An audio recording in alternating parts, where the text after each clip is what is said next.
Well, thank you all for joining us for a bonus episode of Upship, the Airship History Podcast. I'm Nick Rogers, your host, and it's great to be joined today by Thibault Proux, who works for the French airship company Flying Whales as the airship training means leader. He's joining us from Paris. Thibault, thank you very much indeed for joining the podcast.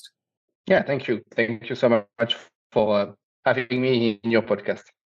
It's a pleasure. So you've worked at Flying Whales for more than 10 years. So that's a long-term sort of interest in airships. What first got you into these slightly niche aircraft? Actually, so I'm an engineer, and during my engineering studies, I was really interested into unusual aircraft.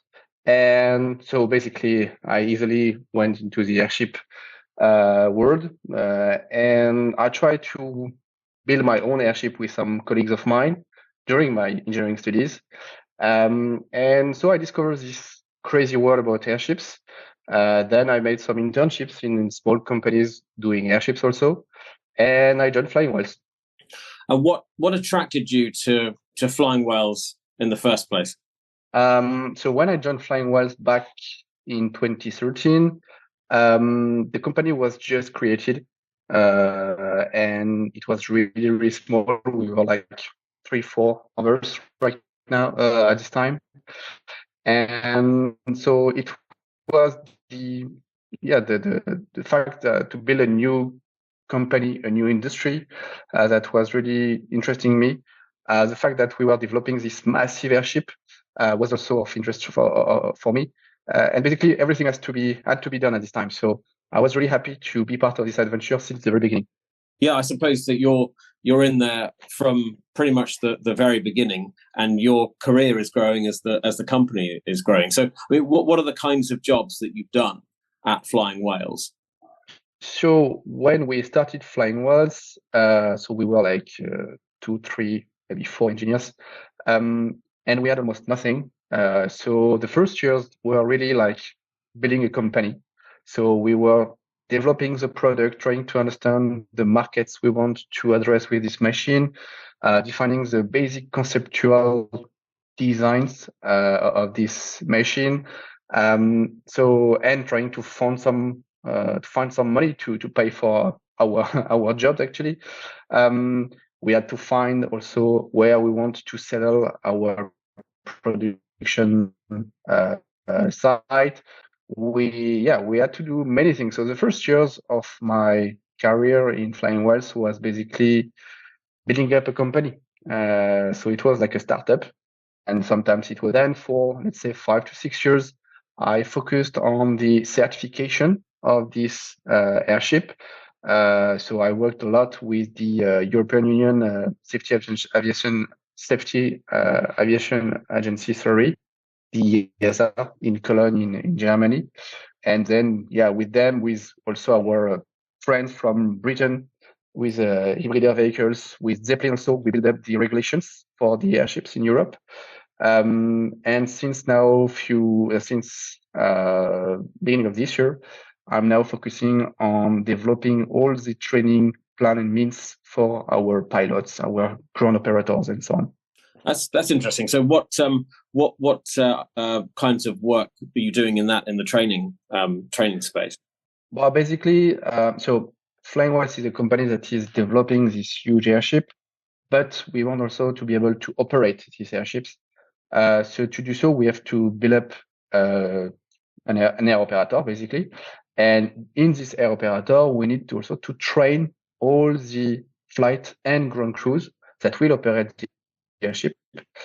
Basically, you have to understand that for one airship, we have basically, let's say, 20 to 30 operators, not at the same time, obviously, but to be trained. So it's few hundreds, if not thousands of people to be trained to operate all our fleet of airships.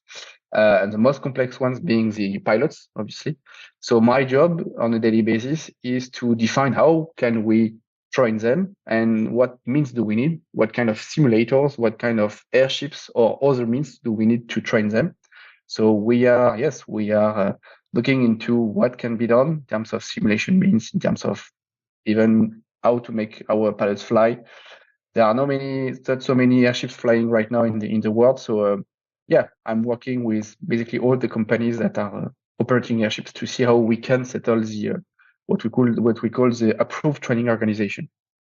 Yes, I guess because the airship, and we'll talk about the airship that your company is developing, but it's so different from any other aircraft operating in the world today that the training needs for pilots must be so unique and bespoke that it must be such a huge job on its own just to get all the training set up and get enough qualified pilots ready for when you're operating. Yeah, definitely. It's and the most difficult part that we are facing is there are very, very little number of airship pilots in the world. We used to say there are more guys that went into the space than airship pilots actually flying airships.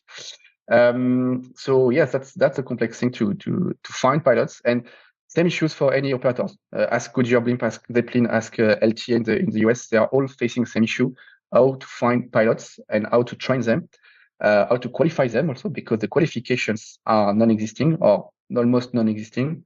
So we have to create the regulatory framework for this type of pilots, and we have to find the good training plans, the good training means to train them to have the level of competency and skills to be able to operate safely our airships. Yes, and I guess this is a problem that all companies trying to develop large modern airships are facing. It's not just that you're trying to build a new kind of aircraft. You're effectively constructing a new industry, a new category within aviation, which, as far as I can see as an outsider, you've not got the regulations, you've not got the rules, you've not got the framework, so you're having to do it all yourself. No, yeah, the regulations are, as you said, a complex part in this equation, because we had to build up our regulations. So we didn't do it ourselves. Obviously, the regulators were, and the civil aviation authorities were involved and are still involved in this process. But also the other aspect is we need to find instructors, so people with knowledge, with experience, and there are very, very little people that knows what are airships and how to operate them. So we have been working, yes, with we can say it's our competitors, but we can also say it's our partners, because we have the same issues. So as I said previously, we worked quite intensively with HAV and Zeppelin under a manufacturing group to settle the initial airworthiness criteria for airships to be certified in Europe, to settle all the regulatory framework for the flight crews, the flight time limitations, stuff like that. We are trying to do the same now with the US and with LTA research and exploration in the US. So it's discussions that we are having, and we have regular discussions with them. So yes, we can say we are competitors, but we definitely are in collaboration, if not partnerships, to settle all of this. And I have to say, well, we have been in a key leader position to organize all of these discussions. It's really interesting actually in an industry to have discussions with your direct competitors, because we're all facing the same issues, the same challenges. Everyone can do it on his own, but the job is 10 times harder if we do it all ourselves. So let's try to club together and find solutions together. It's much easier. Yes, and it's in everyone's interest, all the companies' interests, to create an environment where it's possible and legal and clear how you operate these large airships. So it's interesting to hear that you're talking to other companies in the airship field. Mm-hmm. Yeah.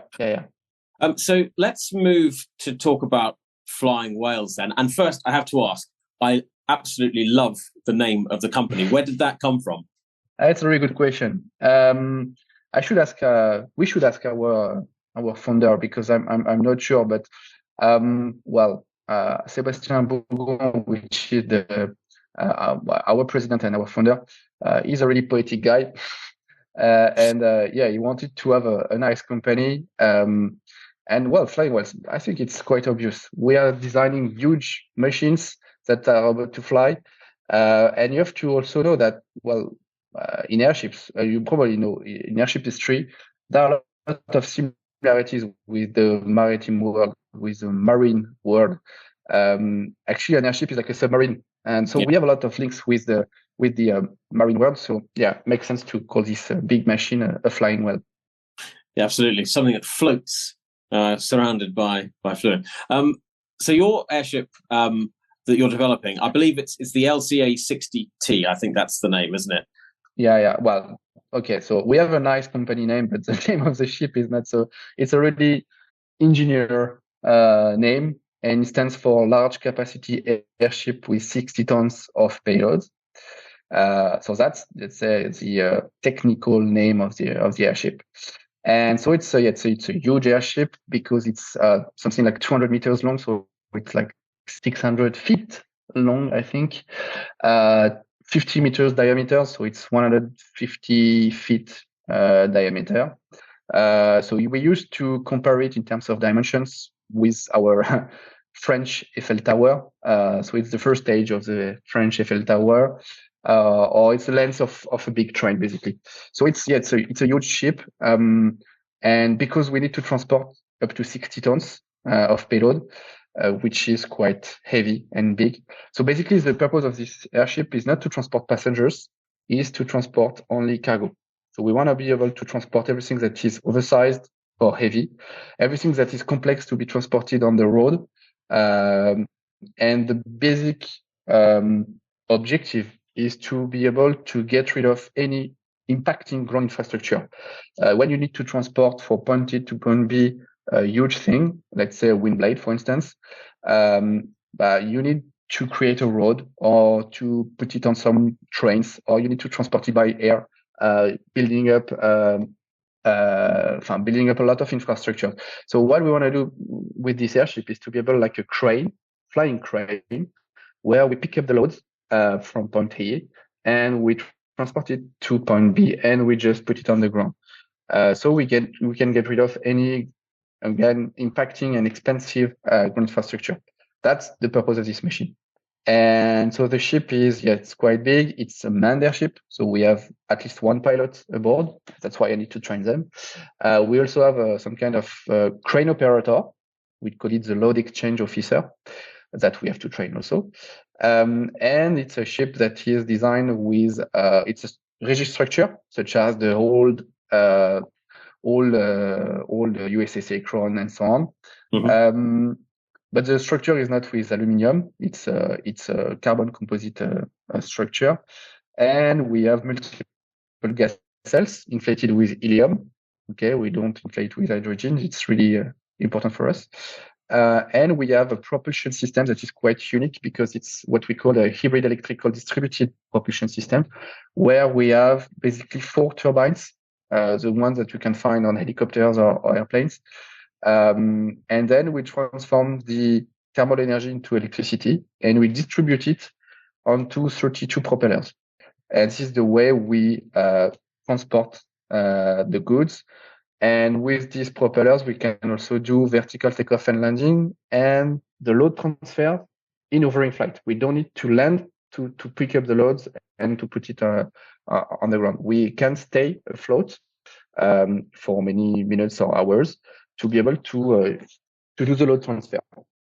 So that's interesting. That ability, you can see how you could have so many uses for that. For example, connecting communities where there's very poor transport links. For example, remote communities in the middle of Africa or in the north of Canada, that kind of place. You can see a real role for the airship there. Also for disaster. Definitely. Definitely. So that's exactly the goal of this airship, is to be able to go somewhere that it's complex to access, again, because of the ground infrastructures that need to be developed. So with this capacity of doing vertical takeoff and landing and load exchange in hovering flight, the objective is to be able to reach landlocked populations. So we give very good examples. So Canada is one of the very good examples. As they used to say, if Europe has too much of history, Canada has too much of geography. So they have huge issues of getting on the north of Canada, and especially with the climate change, all their roads going to the north are getting melted. So they have huge issues of getting connected to the north of Canada. And with this airship, we have this capacity again to access them without developing heavy, expensive, and highly impacting on the environment ground infrastructures. You also mentioned the humanitarian aid, and it's something that also our competitor from LTA is that are for many reasons landlocked, so they are middle of nowhere because there have been some disaster relief or whatever reasons. And our goal is to be able to access them. So we want to have this capacity to provide them with any kind of furniture, any kind of aids they might need. And also we want to have this capacity to provide them with hospitals. And so we are developing this project named Flying Care, which is a really important project for us, where the purpose is to be able to transport a huge and real hospital where you will have surgical sections. You will have everything that you can find on the usual hospitals that are quite heavy and complex instrumentations. These kind of equipments are highly complex, expensive, and fragile. So to be transported, it's complex. So we want to have this capacity to transport this huge section of hospital directly on to the populations that might need them. And we can keep it for many weeks or many months that we want, and then we can transport it from another point, another location. So this is an important project that we are developing with a lot of other entities that are supporting us to do that. It is also something that I didn't mention, but obviously we are not working alone. First of all, Flying West, it's 200 employees right now worldwide, mostly in France, but not only. And we have a lot of partners, and we have a huge technical consortium to support us. So on the Flying Care project from all around the world to help us in developing the propulsion units, to developing the cockpit, developing the huge airframe, the gas cells, all the metals. So yeah, we have a huge consortium supporting us because we have to have some help sometimes. It's a huge project, a huge industry to be built. So yeah, we are working with all these companies too. So the one of the questions I had about the airship, and on the podcast talking about the very first balloons, I think the first hydrogen balloon, when Professor Jacques Charles flew in it, he was with his friend. At the end of their flight, the friend stepped out, and the balloon was lightened, so he's shot up 2 miles because of the load exchange. So that problem of load exchange is one that I think has had engineers scratching their heads for years. How are you going to approach this problem? I mean, you say you hope you have a load exchange officer, so clearly it's something that you've thought about a lot. Yeah. That's really the key technical question for this kind of airship doing payload transfer. So we basically built the airship around his cargo hold, the cargo bay where we put the payload. So the first customer for this airship is the French Office of Forest, French Forestry Agency, because they need to extract and transport a lot of wood in France. So we wanted to develop a machine for this purpose, and then we find out many other markets, but we designed this airship around their needs. So we started by the cargo bay, and we designed the cargo bay around what we need to transport, so 60 tons in a huge cargo bay. And the key question that was, how do we compensate for the weight of the logs when we pick up them and when we put them back on the ground? The easiest way, and the one that everyone is using usually, is water. We want to have this ballast capacity using water to compensate for the weight of the payload. So basically, when we are picking up 60 tons of wood, we have to get rid of 60 tons of water. And it's the opposite when we put the logs back on the ground. Obviously, this is limited because you don't have water everywhere. Sometimes it's complex also to find some water. Sometimes it's expensive. Sometimes it has an impact on the environment. So we want to have another solution. So we have this capacity to achieve what we call transshipment. So where we exchange one load by another, one payload by a non-commercial load, exactly as a crane is doing. So we have this double capacity. Let's say the most of the time we will use the water ballast capacity, and when we cannot for many reasons, because we are under icing conditions, because we are middle of Africa and there is no water, or even somewhere else. Then we will have this transshipment capacity. And so we have designed the payload system along with the ballast system. And we call them the equilibrium system, where we have the lifting, the payload, and the ballast all together. And it's really important to understand that we have built this airship around its cargo bay, because it's basically the purpose of the airship. Yeah, that's the way we are doing it. So in terms of, because my background is railway operations, so I always think about what's it going to be like for someone operating this airship. And I guess just as with any kind of surface vessel, the operator will have to think, what is the job that I'm doing, picking up logs or transporting a hospital? And then you'll have to build in the load exchange plan into whatever your plan is for how you're going to lift the logs, where you're going to take them to. So you think, is there water here? No. Well, what's the other options? Is that basically will be how it works, I imagine. Yeah, definitely. And so when we now are developing this company named Flying Well Services that will operate the airships and train the pilots and manage all the fleet of airships, they will be also in charge of building up all the flight plans. And for each mission, obviously, we will have some people that will investigate, okay, how can we do the load transfer? How can we provide some water or any other ballasting means? Obviously, this has an impact on our operations, but that's the best solution that we find out. We know that competitors are targeting other solutions that we are investigating and that we are still investigating. Our research and development section is having a close look at all these technologies. So usually what we say is we can compress air, compress helium, stuff like that. These solutions can be interesting, but the problem are many. First, well, you need to have a tank to store the compressed air or helium. And these tanks are under high level of pressure, so quite heavy. Second of all, you need a lot of energy to compress the air, compress the helium. And remember, our objective is to lower as much as possible our impact on the environment. So we are trying to have the minimum level of energy. So if we need thousands of kilowatts of energy to compress air and helium, it's not worth it. And the last thing is that compressing helium and air is not, is not instantaneous. And the problem with picking up a log of 60 tons, it's instantaneous. So that's the tricky part. So there are some solutions.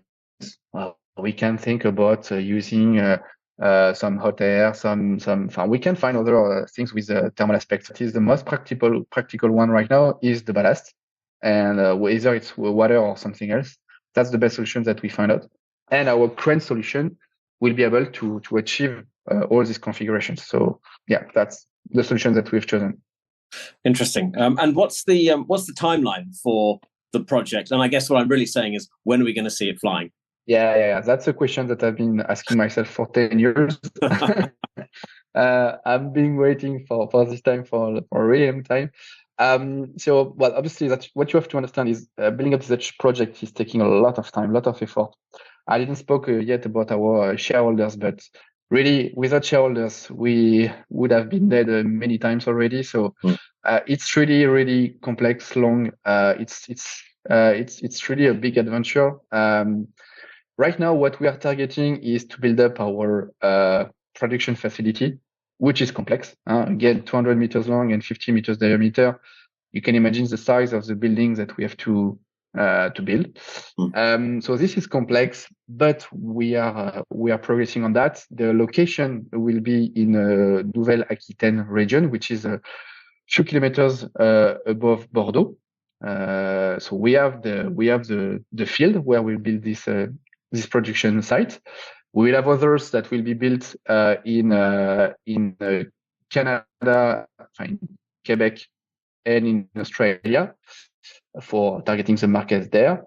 In terms of timeline, we would like to have this what we call the final assembly line ready by the end of 2025. That's the target. So we can start the construction of our first airship. That will be the flying prototype that will be under the flight test trials. And we want to flight test this ship during 2026.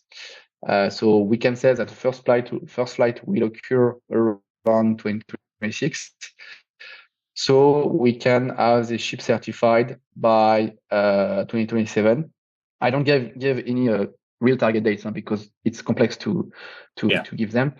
So yeah, just keep in mind that 2025 we want to build our final assembly line. 2026 first flight, 2027 certified and entry into service. Let's say 2028 for entry into service. So to have the fleet of airships flying, it will start by 2028.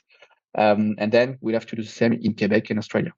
Well, it's an incredibly exciting project, and it's really interesting to hear about it. So my final question for you is, what advice would you have for any listeners who are interested in working in the airship industry? Just listen to your passion.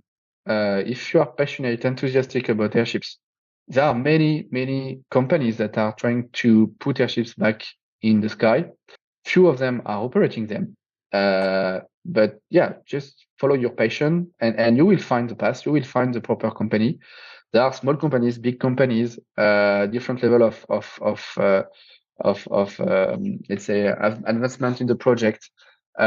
What Zeppelin is doing is really interesting. They are flying airships for decades now. Goodyear Blimp also. They are flying safely airships for many years. You have Skyship Services in the US also that is operating small airships. That is quite impressive. LTA, what LTA is doing in the US is just crazy. Their prototype is insane. I can't wait to see it flying, frankly.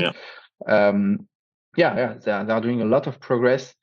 You have hybrid vehicles in UK that has been flying a really nice prototype. I can't wait for them to put in production their new airship. You have Airship do Brasil in Brazil that is operating a small airship. You have Avic in China. It's incredible what they've done in few years. So they have an airship flying right now. So yeah, there are some companies that are trying to put airships back in the sky.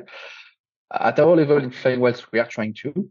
And if you're enthusiastic into airship, well, just call me. We have many jobs to offer. We are 200, but frankly, we still have a lot of opportunities. We are opening this new company named Flying Wells Services, where we will need a lot of operators. I'm currently looking for ground operators, 12 of them, to operate our first small airship to train our pilots. So I'm looking for 12 operators on the ground. We are looking for the first generations of pilots also that would like to be trained starting next year. So a lot of opportunities. So don't hesitate to contact us in Flying Wells on our LinkedIn website, whatever. And yes, just follow your passion. That's important. Follow your passion. I think that's very good advice. Thibault Proux, thank you very much indeed for joining us. Yeah, thanks a lot, and hope to see you soon.